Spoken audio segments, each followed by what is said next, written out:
Olá, irmãos, graça e paz a todos. É uma alegria muito grande estar com vocês novamente. Nós podemos falar um pouquinho mais sobre a palavra do Senhor.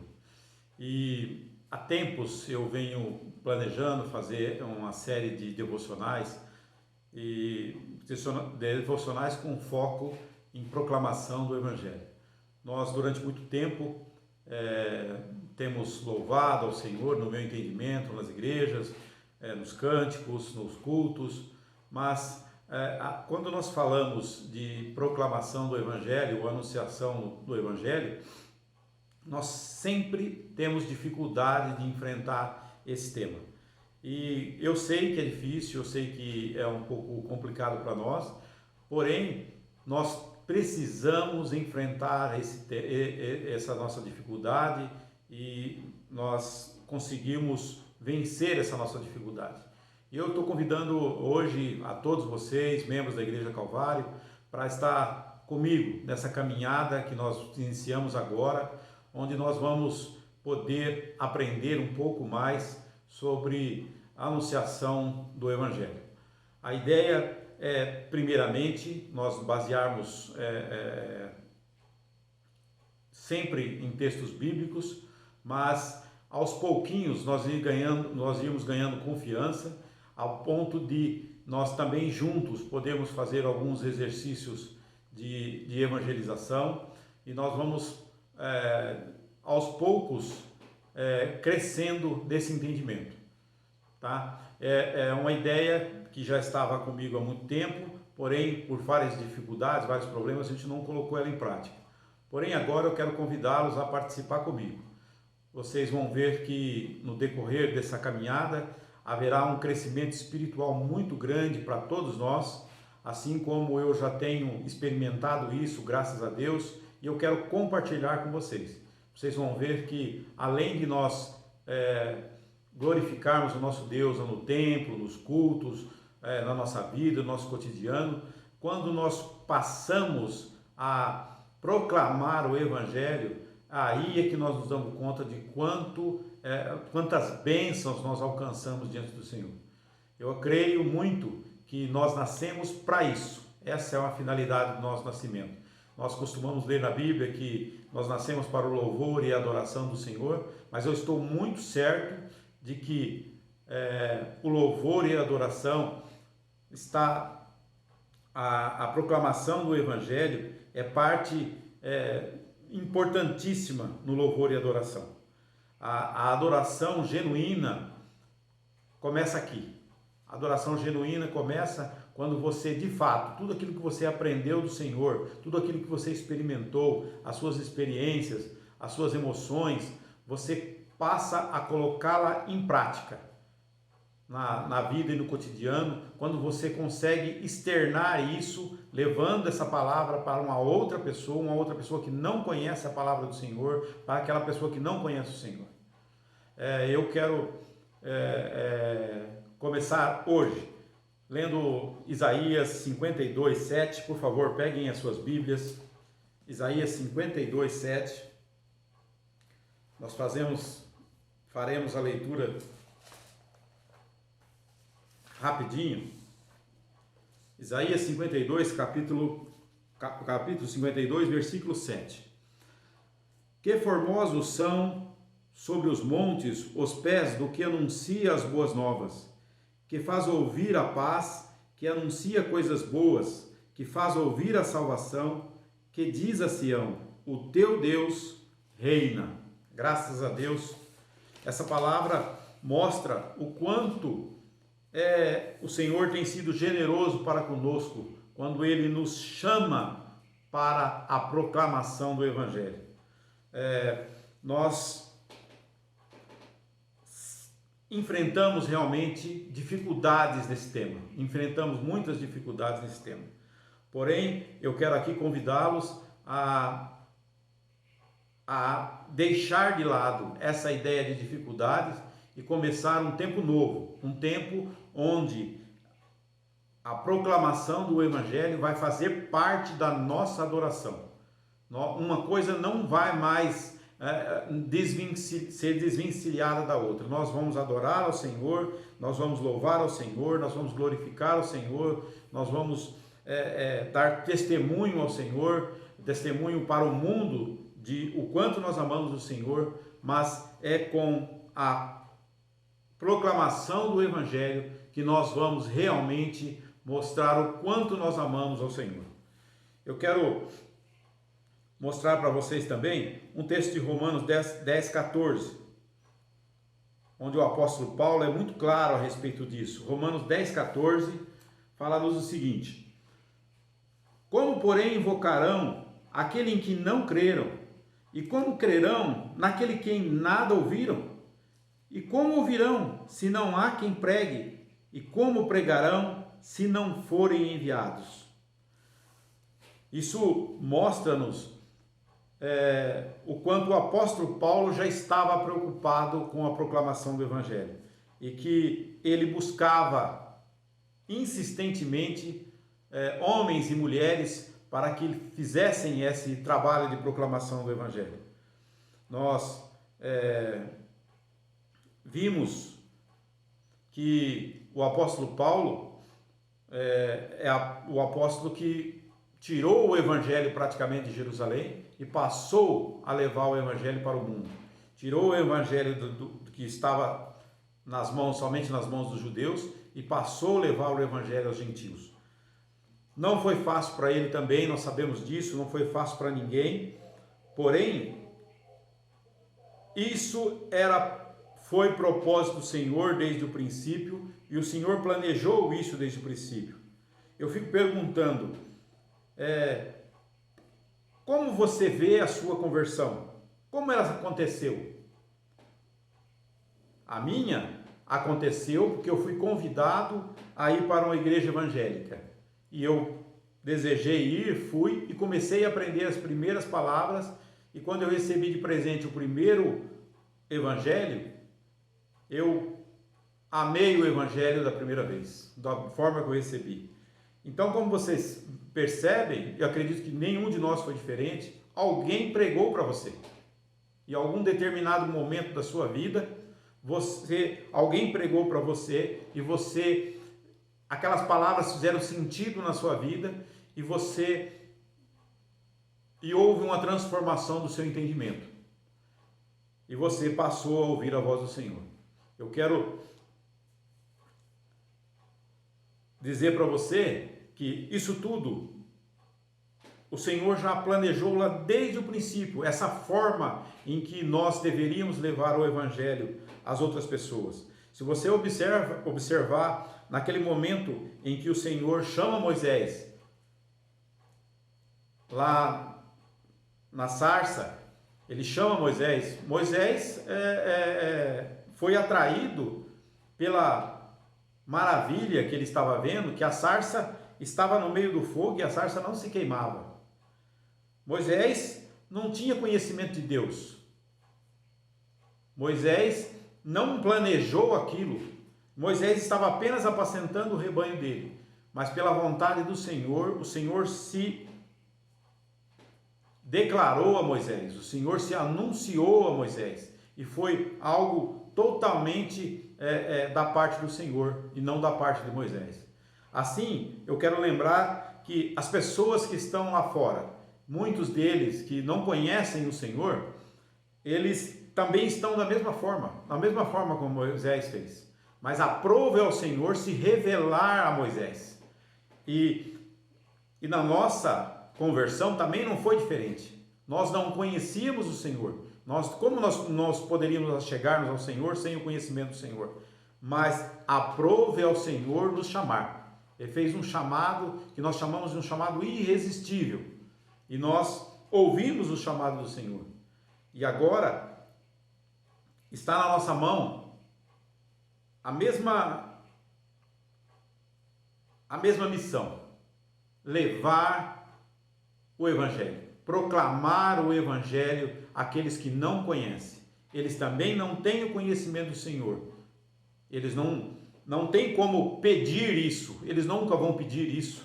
Mas no meu entendimento, o que nós precisamos entender Nós precisamos aprender a viver isso, que nós é que temos que ter os olhos abertos, a mente clara sobre isso, para que nós não desperdicemos as oportunidades, para que quando aquela pessoa que não conhece o Evangelho, que está lá fora, sem esse entendimento, ela passa por situações difíceis, nós podemos enxergar na vida dela a necessidade do Evangelho. E aí nós podemos anunciar o Evangelho para essa pessoa. Isso parece ser simples, mas não é. Se nós não estivermos o tempo todo focado nesse objetivo, nós desperdiçamos a maioria das oportunidades. E aí, mais tarde, já não é mais o mesmo tempo, já não é mais o mesmo momento, os resultados não são o mesmo. E é justamente nesse ponto que eu quero convidá-los a estar atentos, a ouvir as devocionais que nós vamos apresentar, para que no decorrer do tempo, todos nós juntos possamos crescer nesse planejamento. A proclamação do Evangelho não tem como separar da adoração. Faz parte da adoração. Muitas vezes nós costumamos dizer que nós estamos na igreja, nós proclamamos, cantamos na igreja, nós ouvimos a palavra, nós estamos vivendo e nós damos bons testemunhos da palavra na nossa vida. Isso já é proclamar o Evangelho. Com certeza isso já é proclamar o Evangelho. Porém, no meu entendimento, a adoração ao Senhor é algo que deve ser automático. Automático. Faz parte da nossa vida. Por quê? Porque o Espírito Santo vive em nós. E quando ele vive em nós, a nossa adoração é para o Senhor. Porém, quando nós falamos de proclamar o Evangelho, as coisas mudam um pouco. As coisas mudam no seguinte sentido: exige sacrifício de nós. Isso não é automático. Nós, como seres humanos, temos o defeito de temos a dificuldade de sair do cômodo, daquilo que é prático, da nossa vida, do nosso cotidiano. Nós não queremos sair da nossa vida comum e buscar algo novo. Nós sempre teremos essa dificuldade. E a proclamação do Evangelho exige exatamente isso. Você precisa sair da sua vida normal de adoração. Você precisa ir além dessa sua vida normal de adoração. Criar empatia pelo outro. A ponto de estar atento às oportunidades de proclamar o Evangelho. Se você prestar um pouquinho, rapidamente falando sobre isso, quando Jesus foi interrogado pelos fariseus lá da época sobre os principais mandamentos, Jesus foi muito claro. Ele falou: o primeiro e maior mandamento: adorarás o Senhor de todo o teu entendimento, de toda a tua alma, todo o teu tempo.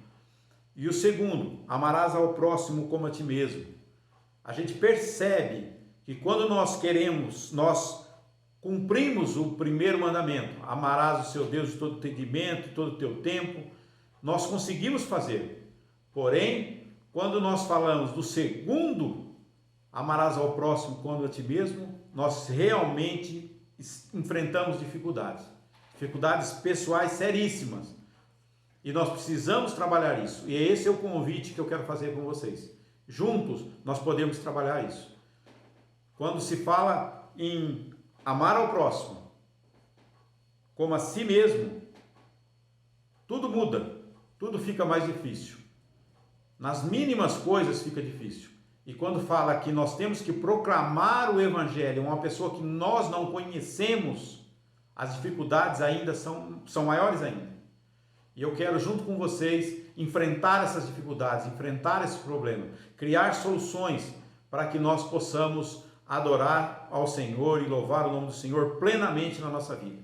Vocês vão ver que as bênçãos advindas desse crescimento espiritual são muito maiores, são muito grandes. e vocês e todos nós juntos vamos poder experimentá-las. Eu gostaria de dizer também que vocês vão ver que ninguém é chamado para nada. Muitas vezes nós gostamos de dizer que nós ouvimos o chamado do Senhor e nós nos alegramos com isso, quando nós ouvimos o chamado do Senhor. Porém, a Bíblia inteira é muito clara nisso, em todos os pontos. Ninguém foi chamado sem que houvesse para nada. Ninguém foi chamado para nada. Todas as vezes que um profeta foi chamado, um homem de Deus foi chamado, ele recebeu o chamado, mas incutido nesse chamado já havia uma missão, um compromisso. E para nós não é diferente disso. Quando nós ouvimos o chamado do Senhor e nós recebemos a palavra do Senhor, nesse chamado também já está incutido uma missão. E a missão é proclamar o Evangelho. Nós também gostamos muito de dizermos que nós somos nação santa, geração eleita, nação de sacerdotes. É maravilhoso isso, porque realmente nós somos. Porém, nós precisamos lembrar que o que o sacerdote fazia, e agora somos todos sacerdotes.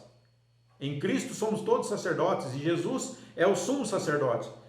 O que o sacerdote fazia? O sacerdote oferecia sacrifícios de contínuo no templo. Então essa pré-figuração não pode ser esquecida. Assim como o sacerdote oferecia sacrifício no templo, nós também devemos oferecer as nossas vidas em sacrifício vivo e agradável ao Senhor. E a proclamação do Evangelho faz parte disso. E não tem como nós separarmos disso. Nós, durante muito tempo, deixamos essa proclamação do Evangelho para que aparecesse um evangelista, um grupo de evangelistas, e alguns saíssem para proclamar o Evangelho. Porém, isso não é o correto. O correto é que todos nós, na nossa vida, no nosso cotidiano, no nosso trabalho, onde quer que você esteja, estudando, na universidade, nós podemos e devemos proclamar o Evangelho. Mas para isso nós precisamos estar atentos às oportunidades que surgem. Nós precisamos estar focados nisso. Nós precisamos estar em oração. Nós precisamos estar preparados, nutridos com a palavra para que isso aconteça de fato. E eu quero que vocês compreendam isso e busquem isso, desejem isso. Nós vamos estar orando para isso, nós vamos estar falando bastante sobre isso, nós vamos citar textos bíblicos e para que haja um maior fortalecimento do Espírito. Tenho certeza que nós vamos juntos crescer espiritualmente, nós vamos poder falar disso lá na frente, nós teremos testemunhos dos resultados que nós obtivemos e nós vamos todos nos alegrar muito com isso. Eu quero convidá-los, então, a acompanhar nos próximos devocionais, onde nós vamos poder, de forma detalhada, estarmos estudando parte a parte qual foi a boa e agradável vontade do Senhor para nós. O Senhor a Bíblia inteira vai falar disso, mas nós vamos usar vários textos onde vai ficar evidente que foi plano do Senhor, desde o princípio, que nós fizéssemos a proclamação do Evangelho. Não foi aos anjos separados para isso. Não foi a mais ninguém. Foi somente nós, no plano de Deus, colocados para que houvesse a proclamação do Evangelho. E nós não podemos ser omissos nisso. Muito pelo contrário. É algo que nós devemos abraçar com amor, com alegria, com esperança. Há limitações, há dificuldades. Nós sabemos disso. Mas nós precisamos trabalhar isso para que nós possamos alcançar esse objetivo. Essa é a vontade de Deus para mim, essa é a vontade de Deus para você, é a vontade de Deus para a igreja, esse é o propósito da igreja. Nós vamos ver isso nos próximos devocionais, e vocês vão poder compreender isso. Muito obrigado. Fique com Deus e assistam a próxima devocional, que vocês vão entender o que eu estou falando e vão saber o quanto é maravilhoso crescer na palavra do Senhor, o quanto é maravilhoso a palavra do Senhor viva em nós, poder ser transmitida a outras pessoas que não conhecem ainda a palavra do Senhor. Muito obrigado.